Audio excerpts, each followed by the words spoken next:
The relationship between a narcissistic mother and daughter is characterized by a toxic dynamic that includes control, manipulation, emotional abuse, and the narcissistic mother is going to project her unmet needs and desires onto the child.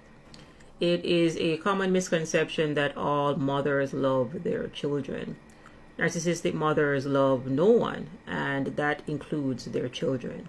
Narcissistic mothers are master manipulators who will try to take over your life because they're actually trying to live vicariously through you.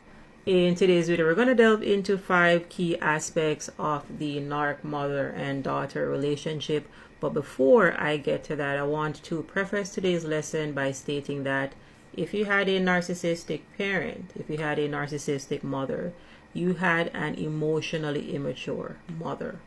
So if you had an emotionally immature parent, know that this parent is most likely going to refuse to apologize for their wrongdoing. They are most likely going to take offense when you put up boundaries or when other people put up boundaries. They will most likely dismiss or invalidate feelings that are not in alignment with their own. And finally, they're going to hold other people, even their children, to a higher standard than they do for their own self. And with that covered, let's go ahead and jump into the 5 key aspects of the narc mom and daughter relationship. So first up, understand that your narc mom is in competition with you.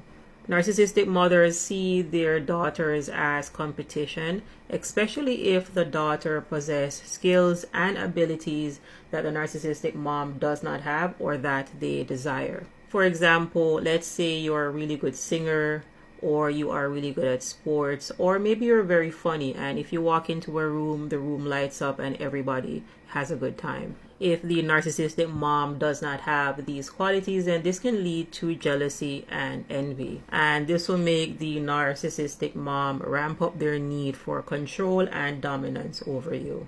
And next up, we have the second key aspect of this narc mom and daughter relationship dynamic, which is enmeshment. Narcissistic moms have a very difficult time recognizing that their daughters have their own needs, desires, and identity. This leads to enmeshment, where the narcissistic mom is going to try to control the daughter's life to fulfill her own needs. What I am describing here is a severe lack of boundaries. And if you had a narcissistic mom, then you most likely felt responsible for your parents' feelings. You most likely also felt pressure to live up to your narc parents' expectations, and this is because the narcissistic parent was grooming you to be an alternative version of yourself. Next up, we have the third key aspect, which is the narcissistic parent is going to project their unfulfilled desires onto you. Narcissistic mothers project their unfulfilled aspirations onto their daughters, pressuring them to achieve what they could not.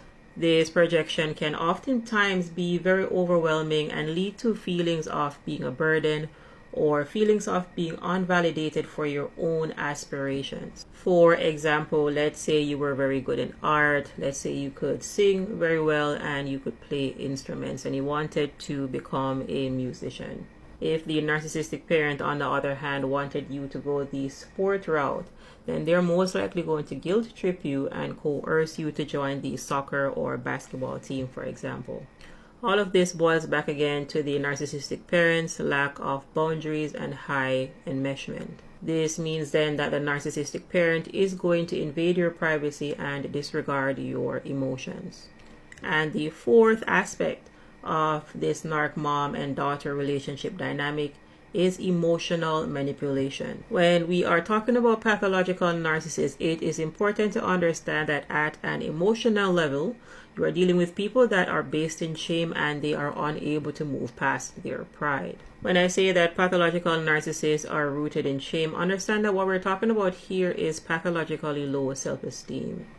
People with this level of low self-esteem oftentimes are looking to control other people so that they can feel better about themselves. So while you may be expecting agreeableness, empathy, and consideration, it is important to understand that that does not exist, because those terms that I just discussed are positive and you're dealing with someone that is stuck in the negative. So when we are talking about narcissistic mothers, then narcissistic mothers are skilled manipulators that oftentimes guilt trip and use emotional blackmail to get their daughters to do what they want.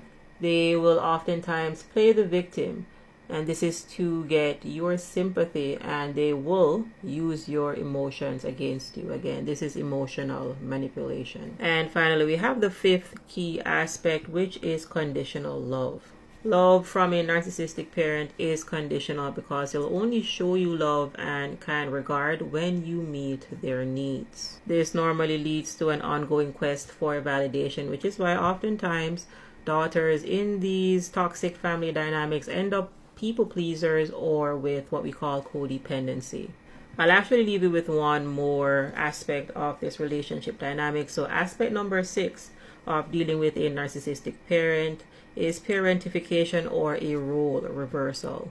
Daughters of narcissistic mothers are oftentimes forced into the role of caretaker or emotional support, and this reverses the normal parent-child dynamic. If you were the eldest daughter in your family system, then you most likely, unfortunately, fell into this trap.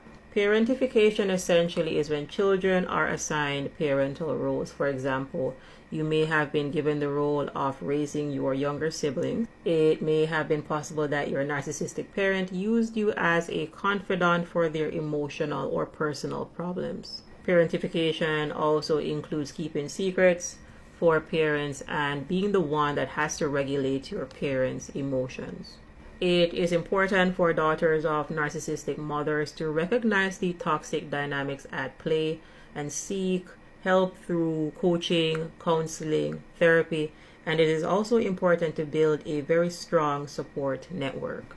Unfortunately, emotionally immature parents do not have the capacity to meet their own needs, much less their children's needs. If you can see the cycle, you can stop it. And breaking free from the cycle of emotional manipulation and abuse is a vital step forward to building your self-esteem and forming healthy relationships. As always, if you appreciate the content, please show your support by liking the videos, saving the videos, and sharing the videos. Now, if you have any comments or feedback, please go ahead and leave that in the comment section, and I'll catch you in the next video.